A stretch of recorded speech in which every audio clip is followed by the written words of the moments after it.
Thank you for joining us. I'm Jasmin Knox in for Aaron Perlman. We begin here at 12:30 with breaking news. A Bakersfield police detective has been arrested for alleged sex crimes involving a teen. In this morning's Ag and Energy Report, General Motors will provide used EV batteries for energy storage.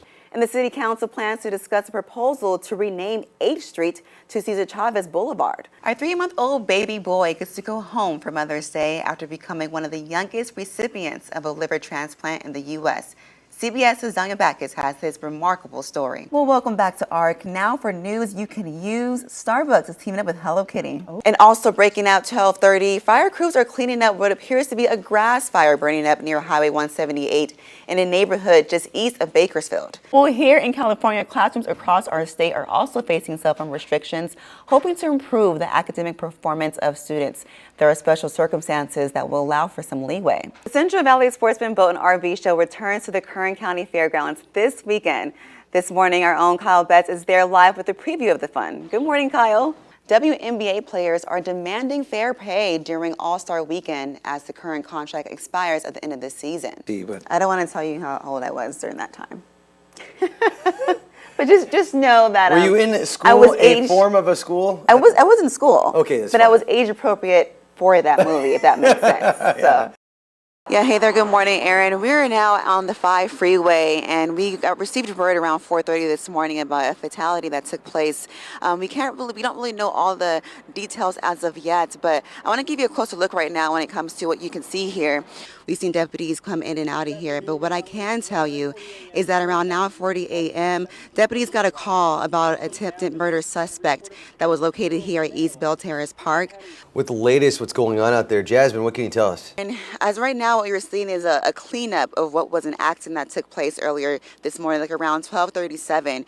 It was reported, according to Post Point, that one person has died, and the accident itself involved a semi-truck and also a tow truck, is what CHP that's on the scene right now is telling me. If you are in Fraser Park to Tehachapi, you can expect some winds your way currently, but a high of 78 is going to be your temperature with the 50s taking effect on the weekend. So if you're wondering why is this pool behind me, Jasmine, summer's over? Well, it is over, but it's still going to be pretty warm today, okay? We're going to be expecting a high of 91 degrees, so why not take a dip into your pool today? Cool trend to come on in and give us a relief. So that's what we've been crossing our fingers for. So as you can see, by Sunday at 3:30, we're going to see a lot of these cool temperatures make way. But gratefully, we're not going to see this record of 114 here. That's not happening, so nothing to worry about there. But if you do want to get outside and beat the heat, now's the time to do so because temperatures are currently 74 degrees. Good afternoon, Kyle. You know, Aaron scared me a second ago when he mentioned it could get dicey in the Grapevine area because I'm here right now and it's not that bad.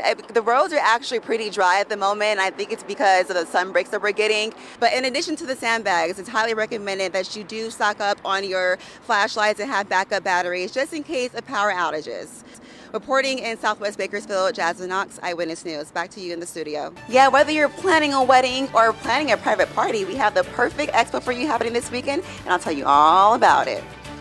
And you know one thing for sure about us Kern County folks, we love some dogs. And that's what we're here to talk to you about is the All-Star Dog Challenge here at the fair that you can check out when you come into town. Wilbur be doing here during this rodeo.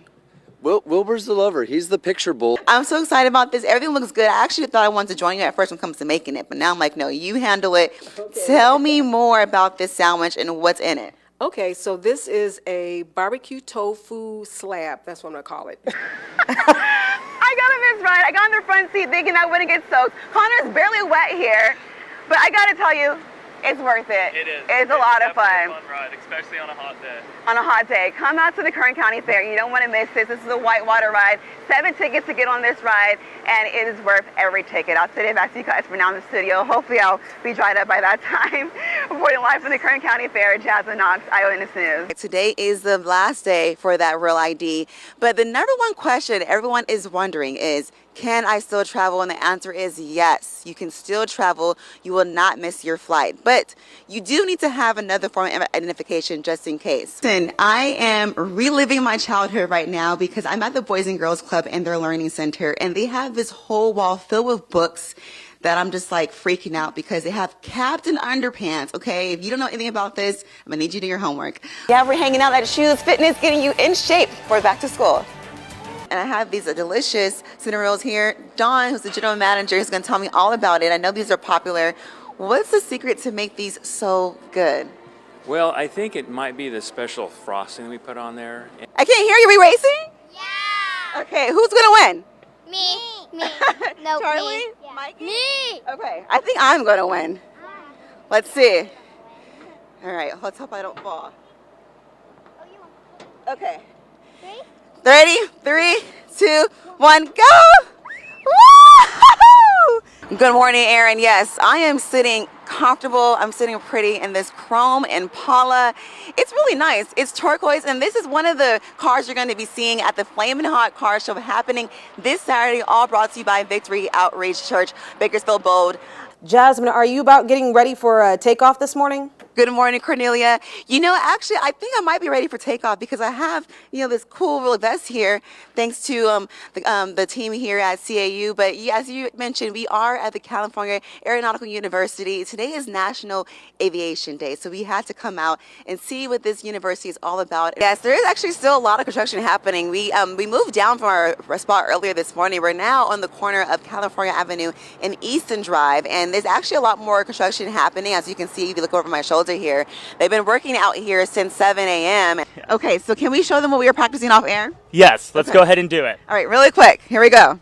All right, Dan. We're going to put you right here. Woo! You're going to sit pretty and show everyone that cute little face. Hey, Yeah, all right. go Dan! So now I'm going to go ahead and lift this tire, correct? Absolutely. Okay, let's see. Let's see how strong I am. Is there a proper way of lifting the tire? Yeah, just right and just lift it straight off. There you go. Oh. Perfect. A little heavy. I'll take that. All right. Good. How happy are you, Guda? Oh, okay. She's Very she's happy so that she wants to show off lost, her moves. She lost the words. You want people to know about your son overall who didn't get a chance to meet him. Man, as you hear these guys sharing, swapping stories, they grew up with him all his life, brothers and friends. He was a beautiful individual. As of right now, there is still no leads on who might be at fault for this vandalism, but BPD is asking for your help. If you have any information, to give them a contact at the number below. Reporting in downtown Bakersfield, Jasmin, Knox, Eyewitness News. It's healing in a bowl. Marasha Miller uses what she calls sound bath as a form of deep relaxation and meditation. What it does is it's a way to alter your emotional well-being. So when we think about sound bath in general, a lot of people are like, it's just sound. But music, there's a reason why people need to listen to music, because what it does is it activates your parasympathetic nervous system and your vagus nerve, and it helps to calm down your sympathetic nervous system, which is where your fight or flight responses are stored. Miller uses crystal bowls, rain stick, chimes, gongs, and other instruments to create that perfect vibration that the body responds to. But it's not responsive to every frequency. The body responds to 432 hertz frequency in music. I don't know why 432 hertz, but studies show anything that's 432 hertz can alter the autonomic nervous system. And what it does, it allows the actual, the nerves within your body to actually vibrate. And what they do is they go through a process called molecular restructuring. Miller turned to this form of therapy after being laid off back in 2023. She was also diagnosed with fibromyalgia, which causes pain, stiffness, and insomnia. She used the power of sound to re-regulate herself and has now helped others do the same. So I ended up going to traditional therapy on teletherapy. That did not work for me, and I was like, I needed more. And so I ended up trying sound healing. I fell in love with a sound bowl. Bringing those holistic approaches into practice along with traditional therapy has really done something for, I'll say, my clients overall and for myself. On June 6th, Miller will be opening up her new Place of Preservation Holistic Family Counseling practice, where she will be hosting weekly sound baths, teach yoga, host substance abuse practice program for kids, and even anger management classes.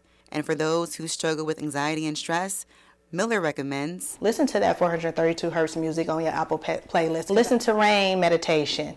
Learn how to breathe the right way to breathe, which is not stealing from your own inhale and exhale, breathing through your nose, out through your mouth, or however. And then if you have questions, ask and find somebody you really can trust to ask, or find a good provider within your community. Concerns are rising among parents as a recent 6th grader took their own life. It has been rumored that Anais Lopez was being bullied by multiple students and that the school administration did nothing about it. I've heard that it's not a good school to be at. Jillian, who is a Tehachapi resident, tells me her younger sister attends Jacobson Middle School, and unfortunately, she experiences a lot of drama. She's gotten into fights before. I just think that there's not enough supervision at the middle school and the high school. We reached out to Tehachapi School District Superintendent Frank Lynch, who declined an on-camera interview, but did respond to written questions. He said in part, quote, JMS was not made aware of any bullying involving the student, and that, quote, TUSD and its schools has social workers, intervention specialists, counselors, and other staff who are on site to assist students. Also, quote, we use the See Something, Say Something website and app for reporting any safety concerns on campus, including bullying. Although the district does offer resources for their students, some people feel it's still not enough and that TUSD can do better. And I think that it could be improved with more staff or just, I don't know, more people paying attention. Which they should probably enforce better. You know, suspension, expulsion, things like that. And it comes down to the parents, really. You know, it begins at home. You know, teach your kids respect. This isn't the first time bullying at the school led to tragedy. Back in 2010, Seth Walsh, who attended the same school, was also a victim of bullying and shook the Tehachapi community when he took his own life. Families are calling on a district-wide policy to be enforced that allows for real disciplinary actions in cases like these. A parent also tells me she would like to see counseling be a requirement not only for the child being bullied, but also the aggressor. Reporting in Tehachapi, Jasmin Knox, Eyewitness News.